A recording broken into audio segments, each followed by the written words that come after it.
Shalom, selamat pagi Bapak Ibu, saudara-saudari yang terkasih dalam Tuhan Yesus Kristus. Kita bersyukur pada pagi hari ini kita boleh sama-sama Tuhan berikan kesempatan untuk kita mendengarkan akan firman Tuhan. Tetapi sebelum itu saya mengajak kita untuk sama-sama membacakan visi dan misi GKT Banyuwangi. Rumah Tuhan adalah rumah kita menjemaatkan keluarga dan mengkeluargakan jemaat.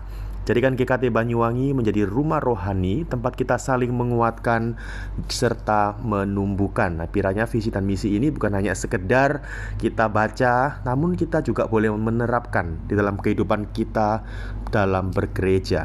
Bapak Ibu Saudara sekalian, kita saat teduh hari ini terambil dari Yehezkiel pasal 43 ayat 13 sampai ayat yang ke-27. Tetapi saya membacakan bagi setiap kita ayat yang ke-27 saja.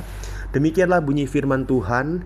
Sesudah hari-hari itu berakhir pada hari ke-8 dan seterusnya, imam-imam akan mengolah korban-korban bakaranmu dan kurban-kurban keselamatanmu di atas mezbah itu, dan aku akan berkenan kepada kamu.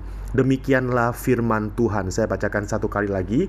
Sesudah hari-hari itu berakhir pada hari ke-8 dan seterusnya, imam-imam akan mengolah kurban-kurban bakaranmu dan kurban-kurban keselamatanmu di atas mezbah itu, dan kamu akan berkenan kepada kamu. Demikianlah firman Tuhan.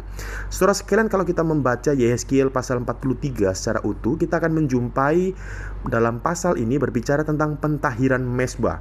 Nah, sebelum mezbah dipakai untuk ibadah, Allah memerintahkan adanya proses penyucian selama 7 hari. Setelah itu prosesnya selesai, pada hari ke-8 mezbah dapat digunakan untuk mempersembahkan korban kepada Tuhan. Tetapi kita melihat satu hal yang sangat menarik saudara sekalian. Bukan hanya sekedar mezbah itu selesai, tetapi tujuan akhir dari korban dan ritual yang ada. Dan kalau kita membaca di ayat yang ke-27 tadi yang sama-sama kita sudah dengar, di sana ada satu kalimat yang sangat menarik, aku akan berkenan kepada kamu. Artinya apa? Inilah hal yang paling dibutuhkan umat Tuhan. Bukan sekedar melakukan aktivitas rohani, konteks waktu itu yaitu berbicara mengenai mezbah, namun juga berbicara pada konteks hari ini, aku berkenan kepada kamu yang Tuhan ucapkan. Ini adalah sesuatu yang sangat penting. Dalam perjanjian lama, korban diperlukan karena dosa manusia menghalangi persekutuan dengan Allah. Namun semua korban itu sebenarnya menunjuk kepada korban yang sempurna, yaitu Yesus Kristus, melalui kematiannya di kayu salib. Kristus telah menjadi korban yang sempurna bagi dosa umatnya. Karena itu Bapak Ibu, orang percaya sekarang dapat datang kepada Allah dengan penuh keyakinan bahwa mereka diterima dan berkenan di hadapannya. Coba sama-sama kita refleksikan firman Tuhan ini dalam kehidupan kita.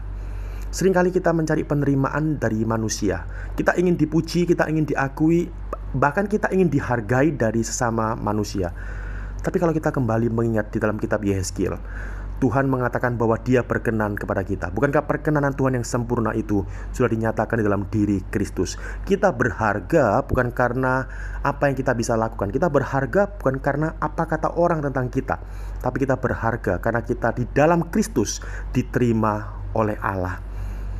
Saudara sekalian, karena itu kita yang telah diterima oleh Allah, mari sama-sama kita menjaga hidup di dalam kekudusan, hidup di dalam ketaatan, bukanlah hidup yang cemar di hadapan Allah. Kiranya firman Tuhan pada pagi hari ini mengingatkan kita satu hal yang sangat penting, bahwa Tuhan yang telah memanggil kita, Tuhan yang telah menerima kita. Karena itu hiduplah sebagai orang-orang yang telah diterima oleh Tuhan.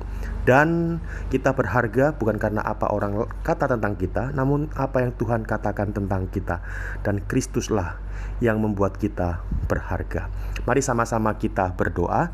Bapa di dalam surga, kami mengucap syukur karena melalui Yesus Kristus Engkau telah menerima dan mengasihani kami. Ajarlah kami ya Tuhan untuk tidak mencari pujian dengan sesama manusia, tetapi hidup yang sungguh-sungguh menyadari bahwa kami berharga karena Engkau yang menerima kami. Dan tolong kami juga ya Tuhan, bukan hanya sekedar kami sadar kami berharga, namun ajarlah kami untuk menyadari hidup kami itu juga berharga. Dan kami mau sungguh-sungguh hidup menyenangkan Tuhan. Terpujilah nama-Mu, dalam nama Tuhan Yesus kami mengucap syukur dan berdoa. Amin. Saudara sekalian, pada pagi hari ini kita juga akan berdoa untuk kedua saudara kita. Ada Christopher Adrianta dan juga Andreas Kurniawan yang hari ini berulang tahun. Mari saya mengajak kita untuk sama-sama membuka suara, kita berdoa. Bapa di dalam surga, kami mengucap syukur karena pada pagi hari ini dua saudara kami, Christopher Adrianta dan Andreas Kurniawan, boleh berulang tahun. Kami mengucap syukur ya Tuhan oleh karena anugerah dan pemeliharaan Tuhan dalam kehidupan dua anakmu ini. Ya Tuhan, biarlah di hari ulang tahun bukan hanya usia yang semakin bertambah, bukan hanya umur yang semakin lama semakin bertambah, namun juga bertambah cintanya kepada Tuhan, bertambah juga hidup yang sungguh-sungguh takut akan Tuhan. Tuhan tolong dalam setiap pergumulan dan hal-hal yang dihadapi, termasuk juga masa depannya. Terpujilah namamu, dalam nama Tuhan Yesus kami berdoa dan bersyukur. Amin. Selamat beraktivitas Bapak Ibu, Tuhan Yesus memberkati.